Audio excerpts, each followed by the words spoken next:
Kassis. Both these players 7-1-1, and I want to make sure we're actually still in the first game somehow, which means that these players are, they're grinding away. You see White-Green Company here against White-Black mid-range. So that means no Bant Company here for Ely. That is interesting.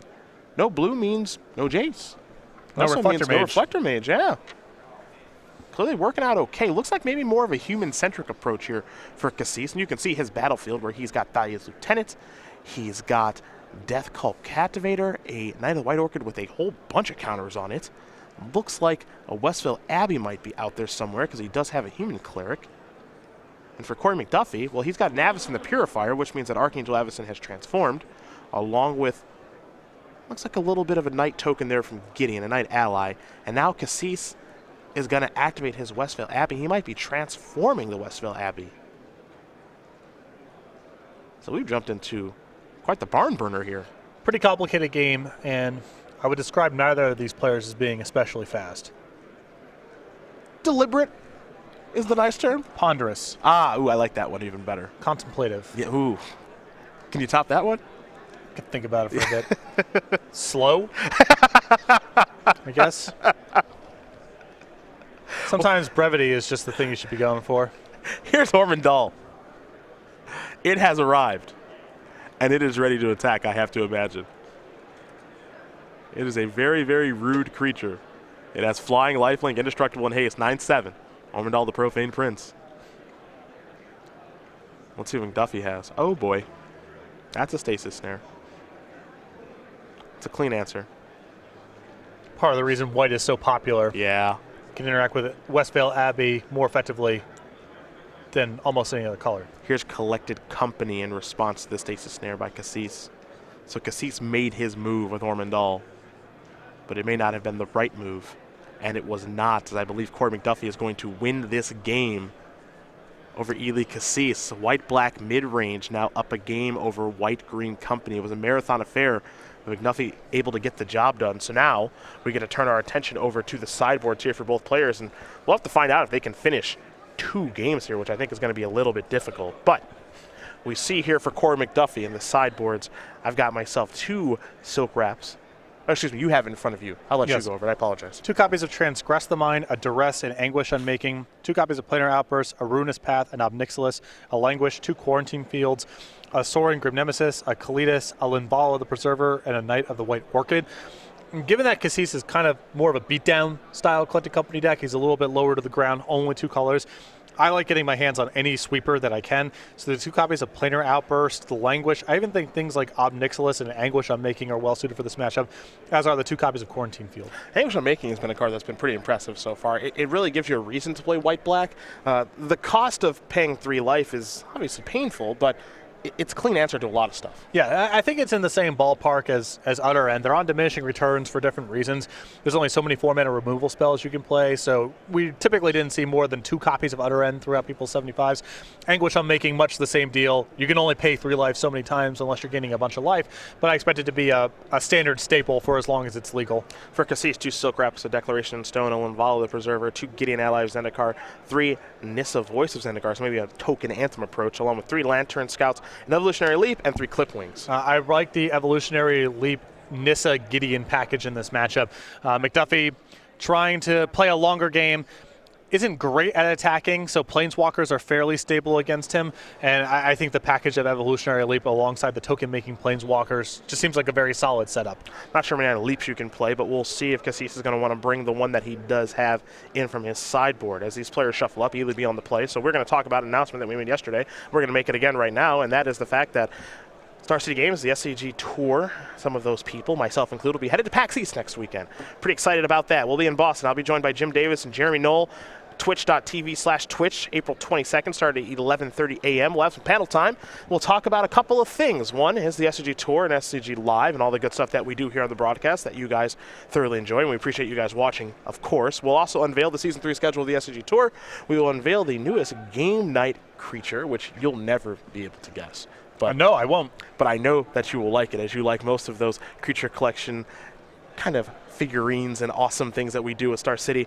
And then also we'll be unveiling the Regionals playmat as well. So twitch.tv/Twitch, April 22nd, starting 11:30 a.m. East Coast time. Join us so you can learn a little bit more about the SCG Tour and some of the cool things we'll be doing at the conclusion of the year. And Jeremy Knoll especially, a name you may not be familiar with. He does a lot of the production stuff back scene, but if you want to get more of an under the hood understanding of what the production is like here and what goes into bringing the SCG Live broadcast, he's a really compelling person to talk to. And if you want to meet Jeremy in person, you can do that because he's going to be doing giveaways all weekend long at PAX East, 3 giveaways per day. So if you're going to be at PAX East in Boston, make sure you're following at Star City Games on Twitter. He'll be kind of pinging about some of the giveaways he'll be doing. We'll just give away a bunch of free stuff as well. So if you like SCG drawstring bags, our Kraken package, our B package from the Creature Collection, all that stuff, doing a bunch of giveaways next weekend in Boston at PAX East as we get ready here for game number 2 between Kassis and McDuffie.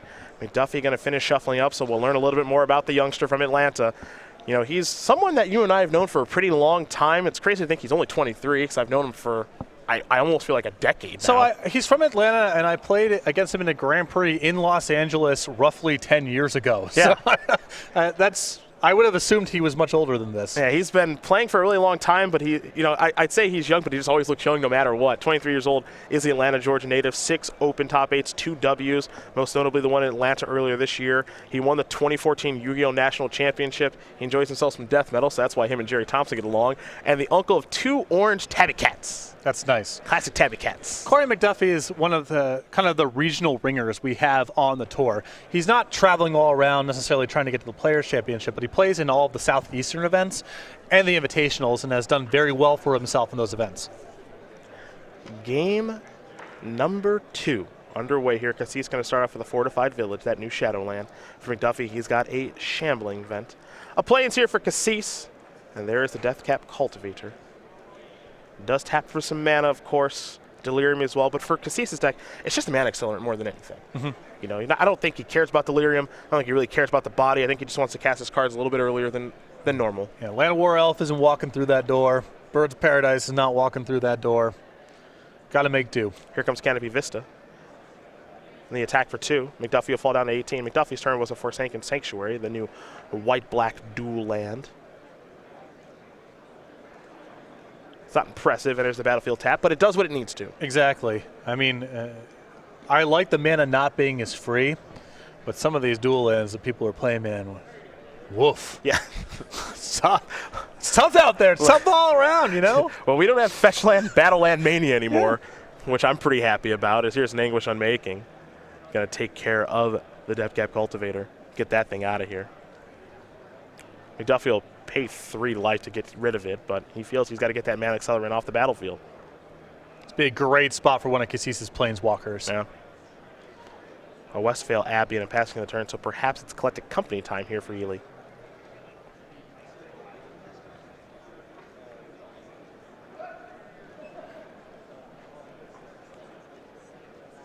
For McDuffie, it's a Read the Bones. He'll pay 2 life, looking to get some more cards. Scry 2 first, of course. We'll see where Korey wants to put these cards as he consults his hand.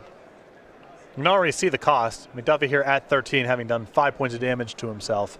And if Kassis is just able to collect a company into pressure here, McDuffie may not have the time to deploy all the cards out of his hand. Power level of these white-black mid-range control Eldrazi decks very high, but they're slow off the ground. And McDuffie is not even messing around with any of the Eldrazi stuff, which is where you see a lot of the substantial mid-range plays that these white-black decks bring to the table. He's doing it the hard way. You know, it's a very slow, very controlling way of trying to do it. And playing with a lot of cards to deal damage to yourself makes things complicated. Shambling Vent after the Read the Bones past the turn back, and Korey's got to be breathing a sigh of relief that no Collected Company happened there on the end step. And it looks like Kassis might just be flooding out pretty badly here. Or sitting on a hand with a lot of removal spells, which is great for McDuffie because his deck is all about generating card advantage. He doesn't care if things get killed here or there. McDuffie, not a ton of creatures in his deck. You're going to find Archangel Avacyn, as you should. And then a couple of copies of Knight of the White Orchid. Not much else. Yeah, 4 copies of Gideon, 2 Sorens, and a Nob Nixilis, so there's other ways to win the game, but very light on creatures. And there is Knight of the White Orchid. That'll search for a Plains. We can't forget about old Shambling Vent finishing off games as well.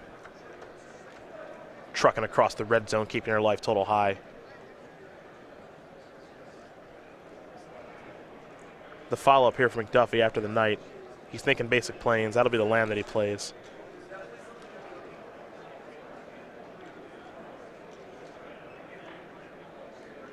And now, looks like he's going to take a point of damage.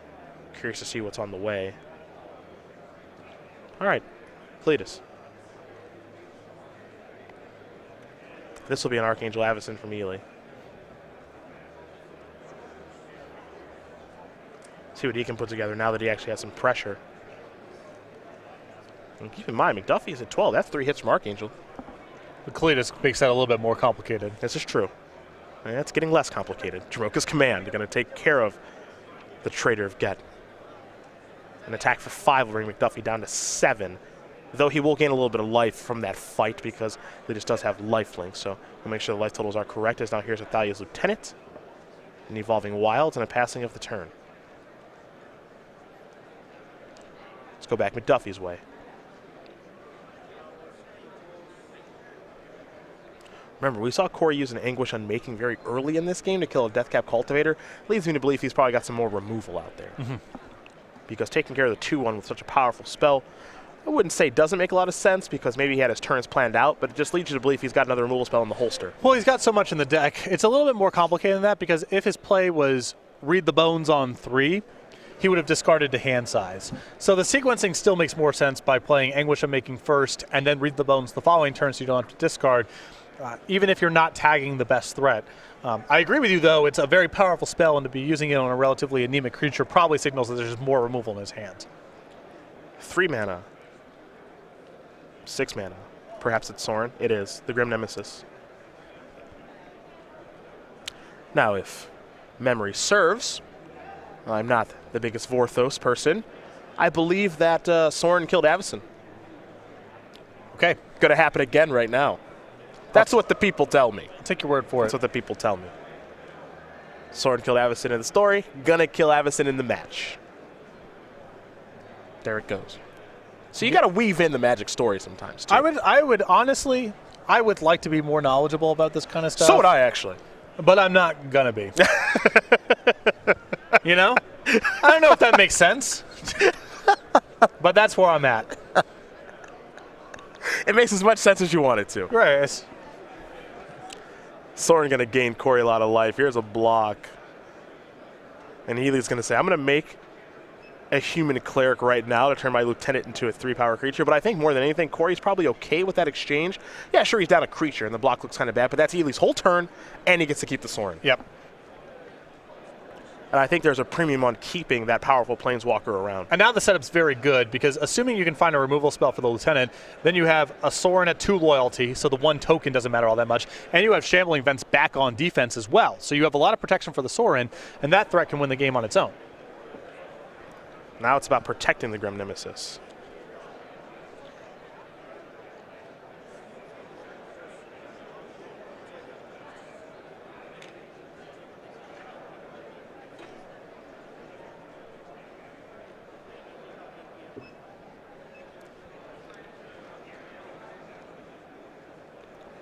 See what comes next here for McDuffie. You feel like McDuffie's got a very big advantage here as long as he doesn't get tripped up by something random. As long as he keeps drawing 2 cards a turn, keeping the board stable, killing the large threats, he's going to be fine eventually. Even with a Transgress the Mind missing here. Yeah, I'm a little bit, well, I guess, maybe I shouldn't be that surprised that Transgress is in. There's a lot of hits. Yeah. You know? In matchups that involve Collected Company, a lot of people will bring in whatever card they have that's at all defensible if it can interact with Collected Company. That just happens. Now that's a card in Languish that you were very strong on and very high on coming into the tournament. You see it resolve here. Yeah. And Kassis is in a ton of trouble now. His hand is just Clip Wings. Doesn't do anything, especially now that McDuffie knows about it. And now he's facing down 2 cards a turn. McDuffie's got a lot of value from his lands down there in a Westvale Abbey. Oh, boy. And the Shambling Vents, and now Secure the Wastes. It's going to be tough. Time to gum up the ground. Yep. Clip Wings doesn't do anything about that. I mean, if I'm in McDuffie's position, I'm now pivoting my strategy to do not get punked out by Westvale Abbey. As long as you prevent that from happening, the rest of the game should take care of itself. Forsaken Sanctuary here from Korey. Pass the turn back. Westfall Abbey will make a human cleric. Kassis, of course, will lose a life to make that creature.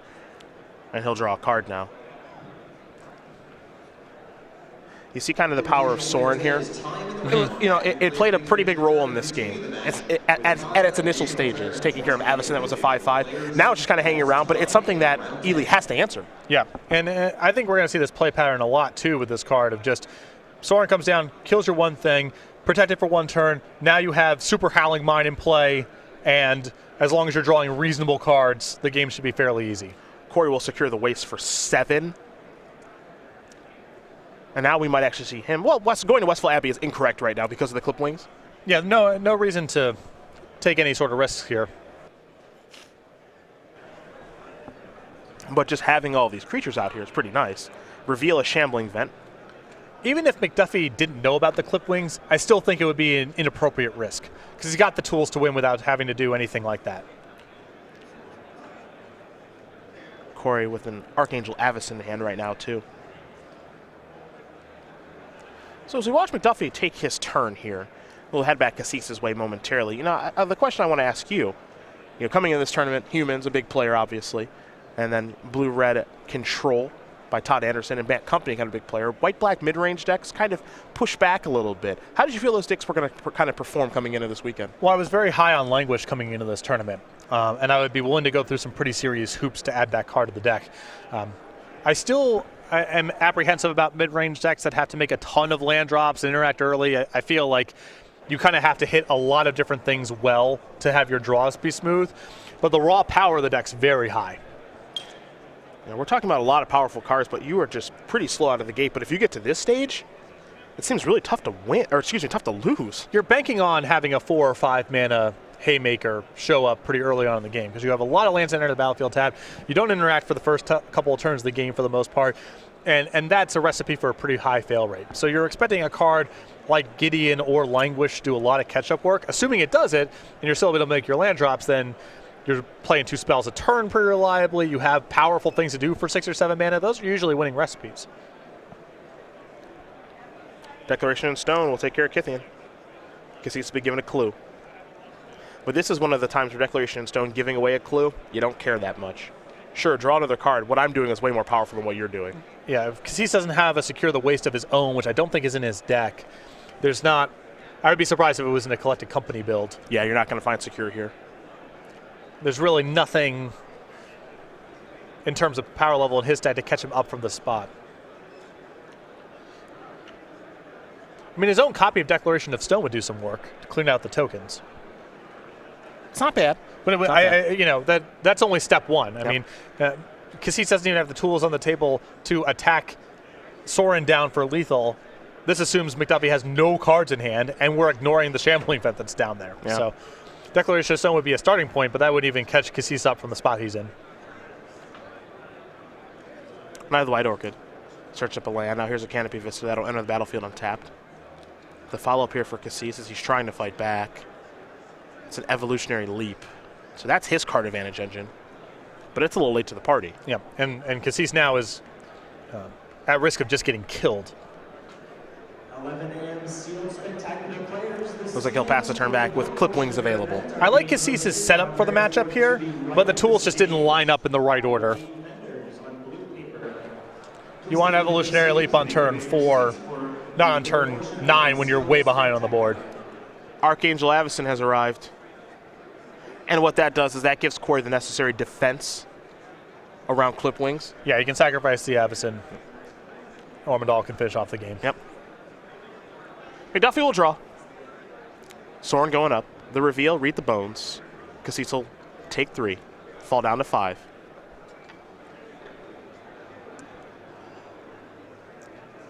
Again, now the question, and Korey's such a careful player, is what's the risk of going for Ormondal right now? Is there something absurd that I can kind of lose to? Well, it would have to be Evolutionary Leap into some oddball flash creature.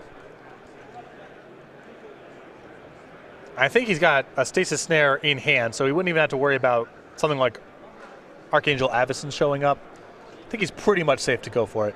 McDuffie is a very careful player. We've seen him in spots where he has all the information, but he's just double and triple checking to make sure. But I think he can make his move here. I think the best way to describe Korey is he's one of the more conservative players I've ever seen. Yep. Not necessarily conservative in terms of is he willing to take risky lines, but he is conservative in terms of let me just make sure. Yep. There's no reason for me to rush through the decision here. So let me just think about all the implications here before I go for it, even if it looks obvious. Korey will sacrifice creatures. We'll see a transformation of Ormondal. John Johnson and Zach Shepard from the Standard Open. And we haven't seen a ton of Westville Abbey so far this weekend, but we've seen it twice in this match, one on each side of the table. Korey was able to deal with it the last game, and now he's going to try to attack for the win with it this game. As you said, is there something that Kassis can have here that's a little bit wacky? And McDuffie's got to cover with a removal spell. I think if there was any conceivable out here, McDuffie wouldn't have gone for it because he's still got a huge advantage. And that is going to do it. Korey McDuffie going to win this match here over Ely Kassis. 2-0. White-black mid-range will take care of white-green company. And for McDuffie, the Atlanta native, he's not at home where he always dominates. He's up here in the Midwest, but he's doing just fine. He's 8-1-1. And you can see, you know, when you have a deck that has raw card advantage like McDuffie's does, versus a deck that has kind of contextual card advantage, which is more of what Kassis is up to. If Kassis' tools don't line up in the right order, he's in a lot of trouble.